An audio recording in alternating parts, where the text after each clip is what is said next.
Hi friends, ಎಲ್ಲರೂ ಹೇಗಿದ್ದೀರಾ? ಚೆರಿಯಮನೆ information desk YouTube channel ಕಡೆಯಿಂದ ಪ್ರೀತಿಯ ಸ್ವಾಗತ. ಸ್ನೇಹಿತರೆ, ನಾವಿಂದು ವಿಡಿಯೋ ಮಾಡ್ತಾ ಇರೋದು ನಂದೀಪುರ ಗ್ರಾಮದ ಉದ್ಭವ ಬಂಡೆ ಆಂಜನೇಯ ದೇವಸ್ಥಾನದ ಬಗ್ಗೆ. ಫ್ರೆಂಡ್ಸ್, ಕೊಡ್ಲಿಪೇಟೆ ಪಟ್ಟಣದಿಂದ 1 ಕಿಲೋಮೀಟರ್ ದೂರದಲ್ಲಿರುವ ನಂದೀಪುರ ಗ್ರಾಮದ ಮೂಲಕ ಬೆಂಬಳೂರು ಗ್ರಾಮಕ್ಕೆ ಹೋಗುವ ರಸ್ತೆ ಬದಿಯಲ್ಲಿ ಉದ್ಭವ ಬಂಡೆ ಆಂಜನೇಯ ದೇವಸ್ಥಾನವನ್ನು ನೋಡಬಹುದಾಗಿದೆ. ಸ್ನೇಹಿತರೆ, ಇದೇ ಗ್ರಾಮದ ಇದೇ ಸ್ಥಳದಲ್ಲಿ ಪುರಾತನ ಕಾಲದಲ್ಲಿ ಸುಮಾರು 12 ಅಡಿ ಎತ್ತರದ ಬಂಡೆ ಕಲ್ಲಿನ ಮೇಲೆ ಶ್ರೀ ಆಂಜನೇಯ ಸ್ವಾಮಿಯ ಆಕೃತಿಯನ್ನು ಹೋಲುವ ಉದ್ಭವ ಮೂರ್ತಿ ಮೂಡಿತಂತೆ. ಇದನ್ನು ಗಮನಿಸಿದ ಗ್ರಾಮಸ್ಥರು ಇದಕ್ಕೆ ಉದ್ಭವ ಬಂಡೆ ಆಂಜನೇಯ ಸ್ವಾಮಿ ಅನ್ನುವಂತಹ ಹೆಸರನ್ನು ಇಟ್ಟು ನಂತರದ ದಿನಗಳಲ್ಲಿ ಪೂಜಿಸೋದಕ್ಕೆ ಪ್ರಾರಂಭಿಸಿದರು. ನೂರಾರು ವರ್ಷಗಳಿಂದಲೂ ಬಂಡೆಕಲ್ಲಿನ ಮೇಲೆ ಉದ್ಭವಗೊಂಡಿದ್ದ ಆಂಜನೇಯ ಸ್ವಾಮಿಗೆ ಸರಿಯಾದ ಗುಡಿ ಕಟ್ಟಿಸಿರಲಿಲ್ಲ. ಆದರೆ ಸ್ಥಳೀಯ ಮತ್ತು ಅಕ್ಕಪಕ್ಕದ ಗ್ರಾಮಸ್ಥರಿಗೆ ಬಂಡೆ ಆಂಜನೇಯ ಸ್ವಾಮಿ ಶಕ್ತಿ ದೇವರಾದ ಹಿನ್ನೆಲೆಯಲ್ಲಿ ಪ್ರತಿನಿತ್ಯ ಇಲ್ಲಿಗೆ ಬಂದು ಪೂಜೆಯನ್ನು ಮಾಡಿ ಹೋಗ್ತಾ ಇದ್ರು. ಇಲ್ಲಿನ ಉದ್ಭವ ಆಂಜನೇಯ ಸ್ವಾಮಿ ಉತ್ತರಾಭಿಮುಖವಾಗಿ ಮೂಡಿರುವುದು ತೀರಾ ಅಪರೂಪವಾಗಿದೆ ಅಂತೇಳಿ ದೇವಸ್ಥಾನದ ಅರ್ಚಕರು ಹೇಳ್ತಾರೆ. ಫ್ರೆಂಡ್ಸ್, ಕಳೆದ 3 ವರ್ಷದ ಹಿಂದೆ ಗ್ರಾಮಸ್ಥರು, ದೇವಸ್ಥಾನದ ಸಮಿತಿಯವರು, ಅಕ್ಕಪಕ್ಕದ ಗ್ರಾಮಸ್ಥರು ಸೇರಿಕೊಂಡು ಉದ್ಭವ ಬಂಡೆ ಆಂಜನೇಯ ಸ್ವಾಮಿ ದೇವಸ್ಥಾನವನ್ನು ಜೀರ್ಣೋದ್ಧಾರಗೊಳಿಸಿದ್ರು. ನೂತನವಾಗಿ ನಿರ್ಮಿಸಿದ ದೇವಸ್ಥಾನದ ಕಟ್ಟಿದ ಮೇಲೆ ಕಲ್ಲಿನಿಂದ 12 ಅಡಿ ಎತ್ತರದ ಶ್ರೀ ಆಂಜನೇಯ ಸ್ವಾಮಿಯ ಮೂರ್ತಿಯನ್ನು ಕೆತ್ತಿ ಪ್ರತಿಷ್ಠಾಪನೆಯನ್ನು ಮಾಡಿದ್ದಾರೆ.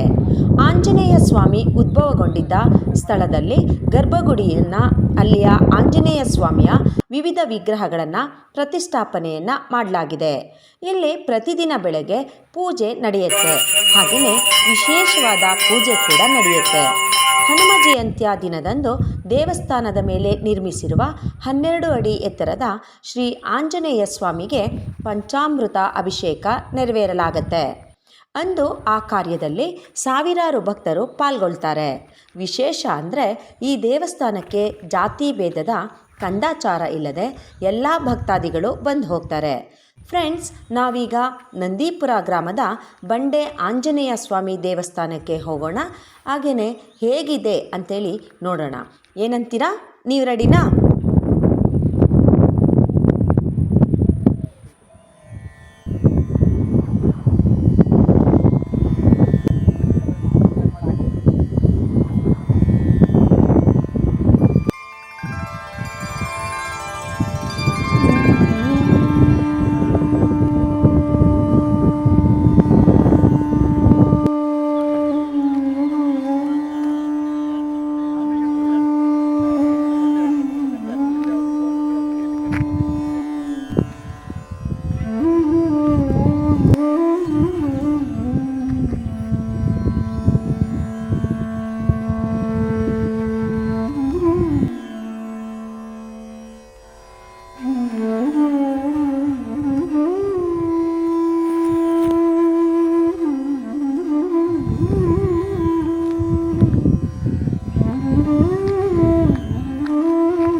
पुष्पवान् वृषवान् पशुमान् भवते चन्द्रमा वापा पुष्पं पुष्पवान् वृषवान् पशुमान् भवते वेदोक्तमन्त्रेण मन्त्रपुष्पं समर्पयामि नमः शिवाय शान्ताय नमः सोमाय शम्भवे नमः शिवाय कल्याणी पतये नमो नमः सर्वार्थ साधनोपाय सर्वेश्वर्य प्रदायक समस्तावृत्पदे कालपालचन्द्राय ते नमः अकाल मृत्युहरणं सर्वव्याधि निवारणं समस्त दुर्तोषं श्री वीरांजनेय प्रसन्नांजनेय बंड्याजनेय पादोदक पावनं शोम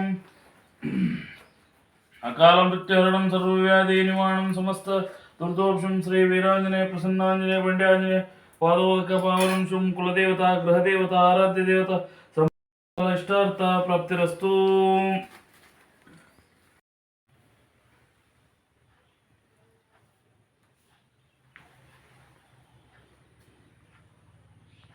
ನಮಸ್ಕಾರ.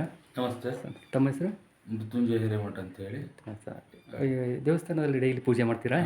ಡೈಲಿ ಪೂಜೆ ಮಾಡ್ತೇವೆ. ವಿಶೇಷ ಪೂಜೆ ಏನಾದರೂ ಇದೆಯಾ? ವಿಶೇಷ ಪೂಜೆ ಪ್ರತಿ ಶನಿವಾರ ಇರುತ್ತೆ. ಹಾಂ ಹಾಂ. ಪ್ರತಿ ಶನಿವಾರ ಮಂಗಳವಾರ ಇರುತ್ತೆ. ಹಾಂ ಹಾಂ. ಭಕ್ತಾದಿಗಳು ಬರ್ತಾರೆ. ಇದು ವಿಶೇಷವಾಗಿ ಉತ್ತರಾಭಿಮುಖ ಆಂಜನೇಯ ನೋಡಿರೋದು. ಇಲ್ಲಿ ಬಿಟ್ಟರೆ ಅಂಜನಾದ್ರಿ ಬೆಟ್ಟದಲ್ಲಿ ಮಾತ್ರ ಉತ್ತರಾಭಿಮುಖವಾಗಿ ಆಂಜನೇಯ ಇದೆ. ಇದು ನಾವು ಏನೇ ಕೋರಿಕೆಯನ್ನು ಕೋರಿಕೊಂಡ್ರು ಅತಿ ಶೀಘ್ರದಲ್ಲೇ ಫಲವನ್ನು ಕೊಡುವಂಥ ಆಂಜನೇಯ. ಇಲ್ಲಿ ಸರ್ವ ಜಾತಿ ಭೇದ ಯಾವುದೂ ಇಲ್ಲ. ಎಲ್ಲರೂ ಸರ್ವ ಜನಾಂಗದ ಶಾಂತಿಯ ತೋಟ ಅಂದಾಗೆ ಎಲ್ಲ ಜನಾಂಗದ ಜನರು ಬರ್ತಾರೆ. ಪ್ರತಿನಿತ್ಯ ಬೆಳಗ್ಗೆ 6 ಗಂಟೆಯಿಂದ 7 ಗಂಟೆವರೆಗೂ ಪೂಜೆ ಉತ್ತರಾಭಿಮುಖವಾಗಿ ಐತೆ. ಉತ್ತರಾಭಿಮುಖವಾಗಿ ಎಲ್ಲಿ ವಿಶೇಷವಾಗಿ ಇರಲ್ಲ. ಯಾವುದು ದಕ್ಷಿಣಾಭಿಮುಖವಾಗೇ ಇರೋದು. ಎಲ್ಲ ಕಡೆನೂ ದಕ್ಷಿಣ ಮತ್ತೆ ಪೂರ್ವಾಭಿಮುಖವಾಗಿ ಸ್ಥಾಪನೆ ಮಾಡ್ತಾರೆ. ಪಂಚಮುಖಿ ಆಂಜನೇಯ ಆದರೆ ಪೂರ್ವಾಭಿಮುಖವಾಗಿ ಸ್ಥಾಪನೆ ಮಾಡ್ತಾರೆ. ಮತ್ತೆ ಯಾವುದನ್ನು ಉತ್ತರಾಭಿಮುಖವಾಗಿ ಸ್ಥಾಪನೆ ಮಾಡಲ್ಲ. ಇದು ಉದ್ಭವ ಆಗಿರೋದೇ ಉತ್ತರಾಭಿಮುಖವಾಗಿ. ನಮಸ್ತೆ ಸರ್. ನಿಮ್ಮೂರು? ನಮ್ಮೂರು ಕೊಡ್ಲಿಪೇಟೆ. ನಿಮ್ಮ ಹೆಸರು? ಶಿವಕುಮಾರ್ ಅಂತ. ಹಾಂ. ಈ ದೇವಸ್ಥಾನದ ಬಗ್ಗೆ ಹಿನ್ನೆಲೆ ಹೇಳ್ತೀರಾ ಹೇಗಂತೇಳಿ?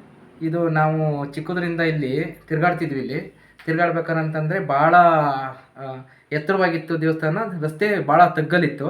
ಆ ತಗ್ಗಲಿರ್ಬೇಕಾದ್ರೆ ದೇವ್ರನ್ನ ಮುಟ್ಟಬೇಕು ಅಂತಂದ ನಮ್ಮ ಚಿಕ್ಕಲ್ಲಿ ಎಡಗತ್ತಿತ್ತಿಲ್ಲ. ಆವಾಗ ನಾವು ನೆಗೆದ್ಬಿಟ್ಟು ದೇವ್ರನ್ನ ಮುಟ್ಟಿಸ್ತಿದ್ವಿ. ದನ ಮಾಡ್ಕೋಬೇಕಾದ್ರೆ ಇಲ್ಲಿ ದೇವ್ರನ್ನ ನೆಗೆದು ಮುಟ್ಟಿಸ್ತಿದ್ವಿ. ಈಗ ಇಲ್ಲಿ ಒಂದು ಸಮಿತಿ ಮಾಡ್ಕೊಂಡು ಆಂಜನೇಯ ಸೇವಾ ಸಮಿತಿ ಅಂತ ಹೇಳ್ಕೊಂಡು ಒಂದು ಸಮಿತಿ ಮಾಡಿ ಇಲ್ಲಿ ವರಪ್ರಸಾದ್ ಅವರು ಅಧ್ಯಕ್ಷರಾಗಿದ್ದಾರೆ. ಅವರು ಈ ಸಮಿತಿ ಮಾಡಿ ಇದಕ್ಕೆ ಮಣ್ಣು ಹೊಡೆದು ಮತ್ತು ರಸ್ತೆ ಕೂಡ ಮಾಡಿಸಿ ಆನಂತರ ಈ ಆಂಜನೇಯನ ದೇವಸ್ಥಾನ ಕೂಡ ಅಭಿವೃದ್ಧಿ ಮಾಡಿದ್ದಾರೆ.